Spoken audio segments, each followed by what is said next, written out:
โรงเรียนการเมืองและการปกครองแขวงเชียงขวางได้จัดพิธีเสื่อมซึมเอกสารมูลเสื้อการกำเนิดและเติบใหญ่ขยายตัว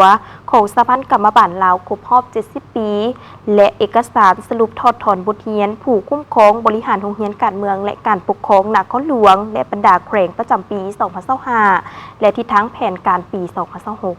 พิธีได้จัดขึ้นที่สโมสรโรงเรียนดังกล่าวให้เกียรติเป็นประธานโดยท่านเพชรสมรดวงประเสริฐหัวหน้าโรงเรียนการเมืองและการปกครองแขวงเชียงขวางมีพนักงานครูอาจารย์และนักศึกษาขั้นกลางหุ้นหาและมีผู้เข้าร่วมในพิธีขณะจัดตั้งพิธีได้ขึ้นผ่านคำสั่งขององค์คณะพรรคแขวงมาด้วยการจัดตั้งเสื่อมซึมและพันขยายมติของประชุมใหญ่ผู้แทนองค์คณะพรรคแขวงครั้งที่ 9คำแนะนำของคณะประจำพรรคแขวงเรื่องการจัดตั้งเสื่อมซึมและผันขยายมติของประชุมใหญ่ผู้แทนองค์คณะพรรคแขวงครั้งที่ 9แจ้งการของอนุกรรมการโฆษณา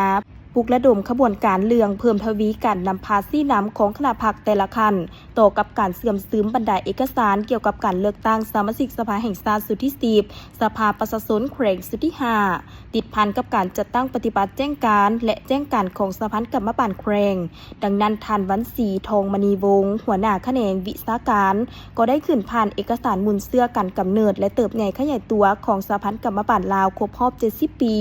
ซึ่งได้ให้ฮู้ประวัติแห่งการกำเนิดและเติบใหญ่ขยายตัวของสหพันธ์กรรมบาลลาวผลงานในการพัฒนาสหพันธ์กรรมบาลลาวตลอดระยะ 70 ปีที่ผ่านมาเสริมขยายมูลเสื้อการพัฒนาเวียกงานกรรมบาลลาวในต่อหน้านอกนั้นท่านบุญสู่อิทธิพลของหัวหน้าโรงเรียนการเมืองและการปกครองแขวงเชียงขวางก็ได้ขึ้นผ่านเอกสารสรุปถอดถอนบทเรียนผู้คุ้มครองบริหารโรงเรียนการเมืองและการปกครองแขวงนครหลวงและบรรดาแขวงประจำปี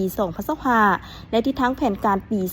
2026ซึ่งได้ให้ฮู้สภาพรวมการจัดตั้งปฏิบัติหลักสูตรการเรียนการสอนผลสำเร็จสาเหตุที่พาให้มีผลสำเร็จข้อคงค้างและสาเหตุที่พาให้มีข้อคงค้างบทเรียนที่ถอดถอนได้อยู่โรงเรียนการเมืองและการปกครองแขวงนครหลวงเวียงจันทร์ประจำสุกปี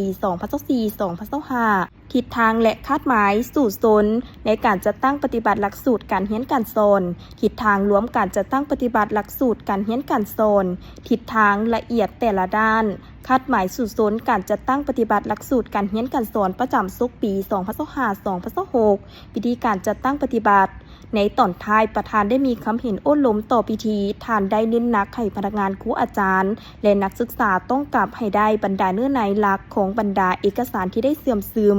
นำไปหนุนใส่เข้าในบทเรียนบทสอนและเป็นแบบแผนวิธีที่จะตั้งปฏิบัติในกลุ่มกองแผนกการและท้องถิ่นของตนให้มีประสิทธิภาพสูงในต่อหน้าเพื่อให้มีความหมายลึกซึ้งกว้างขวางและบรรลุตามคาดหมาย